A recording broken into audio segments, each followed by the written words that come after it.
découvrir plus d'un trou, mais décider à en respecter la mobilité. Ceci, c'est les caractères originaux. 10 ans plus tard, dans Apologie pour l'histoire au métier d'historien, on trouve la même idée exprimée de cette façon.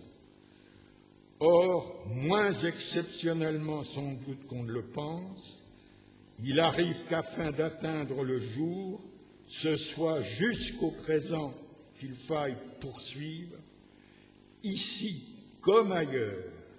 C'est un changement que l'historien veut saisir, mais dans le film qu'il considère, seule la dernière pellicule est intacte.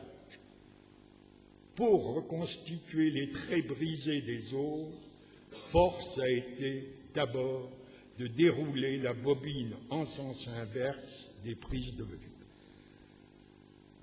À côté de cette méthode régressive, il a constamment aussi pratiqué la méthode comparative. C'est pour les sciences humaines rechercher afin de les expliquer les ressemblances et les dissemblances qu'offrent des séries de nature analogues empruntées à des milieux sociaux différents. Marc Bloch tenait sa généralisation et son perfectionnement pour une des nécessités les plus pressantes qui s'imposent aujourd'hui aux études historiques.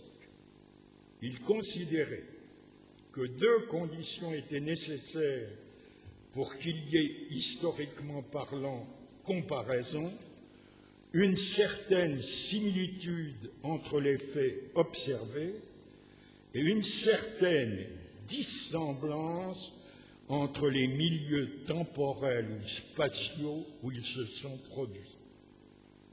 L'histoire comparée ne se limite pas à une comparaison entre 2 phénomènes et leur évolution s'étant produite de part et d'autre d'une frontière d'État ou de nation, ce qui compte, c'est la différence de milieu.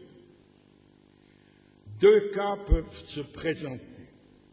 Étudier des sociétés séparées dans le temps et l'espace, telles que des analogies observées ne peuvent s'expliquer ni par des influences mutuelles, ni par aucune communauté d'origine, ou étudier parallèlement des sociétés voisines ou contemporaines, sans cesse influencées les unes par les autres, soumises dans leur développement à l'action des mêmes grands causes. Selon Marc Bloch, la démarche de l'historien qui pratique la méthode comparative s'effectue en 2 phases. En premier lieu, la découverte, et il prend comme exemple le phénomène des enclosures, la clôture des champs, la disparition des servitudes collectives et l'apparition d'un individualisme agraire et l'absence apparemment d'un tel événement en France. Mais il montre alors la similitude du phénomène anglais avec les édits de clôture en France, dont les conséquences sont moins évidentes car elles n'ont pas conduit à des transformations du paysage. En second lieu, vient l'interprétation qui souvent permet de déceler les influences exercées par les groupes sur les autres. Contrairement à la croyance commune, pour Marc Bloch, l'intérêt de l'histoire comparée est davantage de repérer les différences que les ressemblances. Par exemple, elle permet de bien distinguer le villénage britannique du servage français. Tous ces principes exposés d'une manière beaucoup plus claire.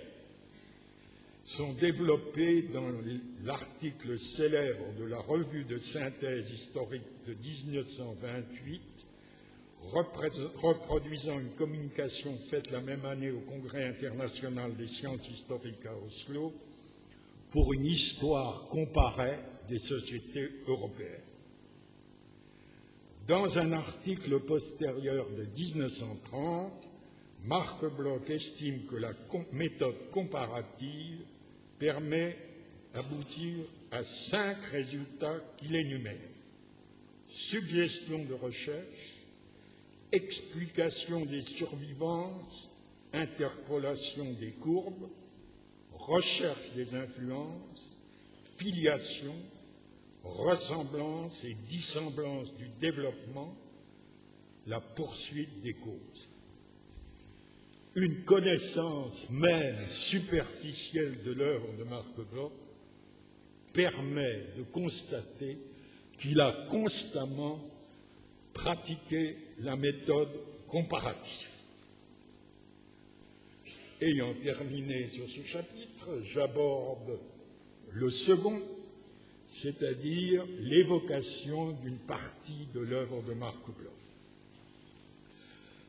Devant l'immense production de Marc Bloch, il fallait faire un choix. Et comme tout choix, il a quelque chose d'arbitraire, mais il a tout de même une explication. J'ai d'une certaine manière procédé par exclusion successive. Pour ma part, j'attache une grande valeur et une grande importance à l'étrange défaite. Mais c'est avant tout un témoignage et j'en ai déjà traité ailleurs. De plus, l'ouvrage vient seulement récemment d'être traduit en espagnol et le public de langue hispanique ne doit pas encore être très familier avec son contenu. Les droits thaumaturges, ouvrage à la fois politique sur le pouvoir monarchique et étude d'une croyance, mieux connue et appréciée par les ethnologues que par les historiens, mérite à lui seul une conférence. La société féodale devenue un classique ne peut être traitée que par un médiéviste, d'autant plus que seul un historien du Moyen-Âge au courant des nouvelles recherches, par exemple sur la seigneurie et le lien vassalique, peut exposer les modifications que l'histoire récente a apportées au point de vue de Marc Bloch. J'aurais voulu évoquer l'historien des libertés et du servage, j'y ai renoncé. Je rappelle simplement le long mémoire, c'est le terme utilisé par mon père, mémoire. Liberté et servitude personnelle au Moyen